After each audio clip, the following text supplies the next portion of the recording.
할렐루야! 주님 이름으로 환영하고 축복합니다. 동탄 예수교회 이용진 목사입니다.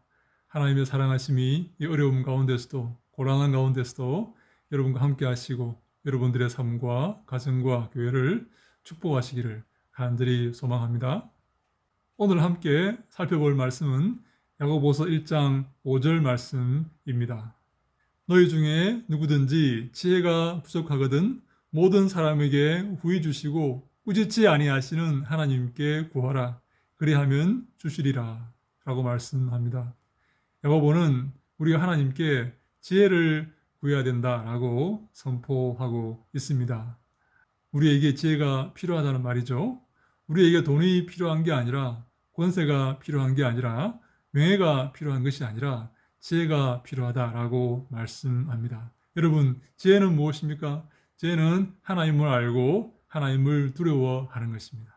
하나님을 무겁게 여기고 하나님께 주인된 자리를 내어드리고 하나님을 섬기는 것입니다. 그것이 지혜로운 것입니다. 내가 주인되고 내가 하나님을 부리고 하나님을 이용하고 나의 이익을 우선적으로 생각하며 살아가는 것이 지혜로운 것이 아닙니다. 하나님께 영광 돌리며 하나님의 종이 되는 것이 지혜로운 삶인 줄로 믿습니다. 그래서 야고보는 먼저 지혜를 구하라고 말합니다. 그것이 가장 중요하기 때문입니다. 소중하기 때문입니다. 무엇보다 우리가 시간과 정성을 들여서 구해야 할 것이기 때문입니다. 그런데 우리가 지혜를 구하면 하나님은 후히 주시고 꾸짖지 아니하신다라고 말씀을 합니다. 하나님께서 후히 주신다는 말은 이해가 되는데 왜 꾸짖는다는 말을 야고보가 사용하고 있을까요? 왜 하나님 우리를 꾸짖을 수가 있는 것일까요? 왜 지혜를 구하는데 우리가 꾸지람을 들을 수가 있나요? 후이라는 말부터 먼저 한번 생각을 해보겠습니다. 이 후이라는 말은 하프로스란 말인데 넉넉하다는 말입니다. 참 우리 개정개혁이 번역을 잘 했습니다. 넉넉하고 관대하고 까다롭지 않다는 말입니다. 하나님께서 우리를 까다롭게 대하지 않는다는 말입니다. 조건을 제시하고 이러이러한 조건이 충족되어야만 선물을 주는 그런 분이 아니라는 말입니다.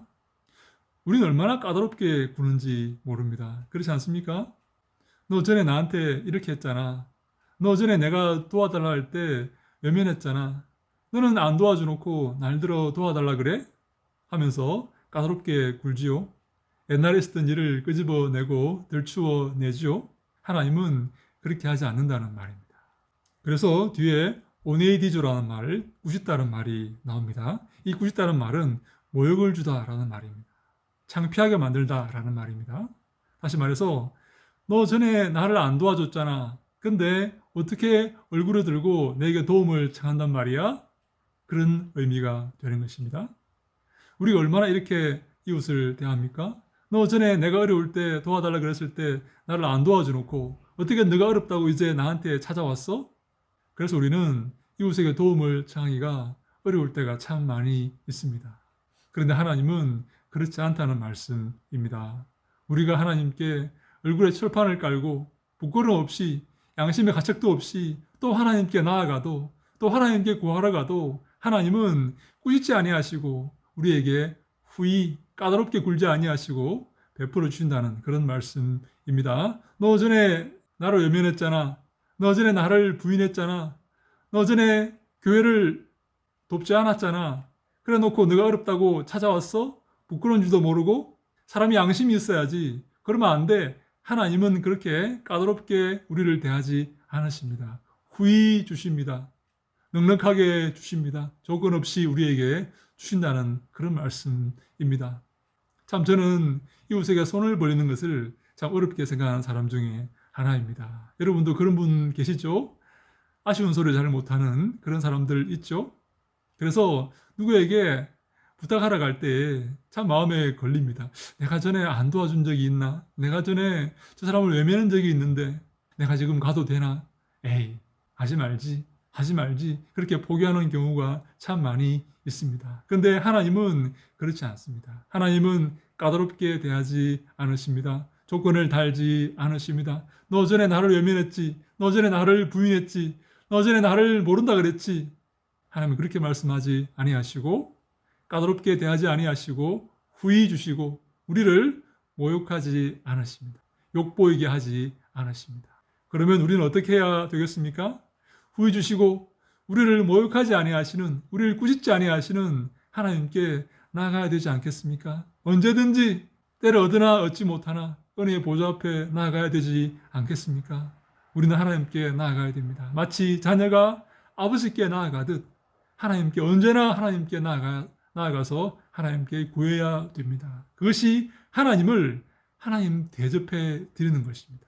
그것이 하나님을 기쁘시게 하는 것입니다. 자녀가 아들이 아빠에게 구하지 않고 아빠를 외면한다면 아빠를 모욕하는 것입니다. 아빠를 대접하는 일은 자녀가 아빠를 대접하는 것은 아빠에게 나아가서 구하고 아빠에게 요구하고 아빠에게 요청하는 것입니다. 그것이 아빠를 아빠 되게 하는 것이죠. 우리가 그런 삶을 살아야 되겠습니다. 뻔뻔하더라도 내가 양심이 있지 어떻게 하나님께 나아가? 내가 뻔뻔하게 어떻게 또 하나님께 나아간단 말이야? 그렇게 생각하지 마시고 구해 주시고 우리를 꾸짖지 아니하시는 모욕하지 아니하시는 그 하나님께 나아가서 항상 구하고 항상 요청하고 항상 부탁을 드리는 그런 우리가 되어야 됩니다. 사랑하는 여러분, 그렇다고 해서 우리가 항상 뻔뻔하고 항상 외면하고 항상 하나님을 모른 체 하다가 필요할 때만 하나님께 나아가는 그런 사람이 되어서 되겠습니까? 그게 과연 바람직한 사람입니까? 우리가 뻔뻔하게 하나님께 나아가야 되지만 우리가 그런 뻔뻔한 사람이 계속 뻔뻔한 사람이 되어서는 되겠습니까? 우리의 삶도 변해야 될 줄로 믿습니다. 주님을 시인하고 주님께서 도움을 요청하실 때 주님께 기꺼이 내 삶과 시간과 재물과 마음과 정성을 내어드리고 하나님 나라를 위해서 충성하고 애쓰고 노력하는 우리가 되어야 되지 않겠습니까? 그것이 주님 마음에 부합하는 주님이 기뻐하시는 삶이 아니겠습니까? 주님은 우리가 나올 때 기뻐하시고 후히 주시고 우리를 모욕하지 않으실 것입니다. 우리를 꾸짖지 않으실 것입니다. 그러나 우리는 주님이 기뻐하시는 삶을 살기 위해서 노력해야 됩니다. 주님께 영광 돌리며 주님과 함께하며 주의 마음을 알아드리는 주의 마음을 기쁘시게 해드리는 그런 삶을 살아야 되는 것입니다. 그 삶이 바로 철이 든 삶입니다. 언제까지 어린아이처럼 어리광을 부리고 내가 필요할 때만 주님께 구하고 그 외에는 모른 체하고 그렇게 살면 안 된다 하는 것입니다. 성숙하고 주의 마음을 이해하고 주님을 기쁘시게 하는 우리가 되어서 주님께 영광 돌리시기를 간절히 소망합니다. 그것이 남은 인생 우리의 삶의 목표가 되기를 간절히 소망합니다. 잘하였도다 착하고 충성된 종아 내 아들아 내 딸아 주님께서 칭찬하시고 우리에게 복을 주시는 그런 축복된 삶을 살아가시기를 간절히 소망합니다. 할렐루야! 샬롬!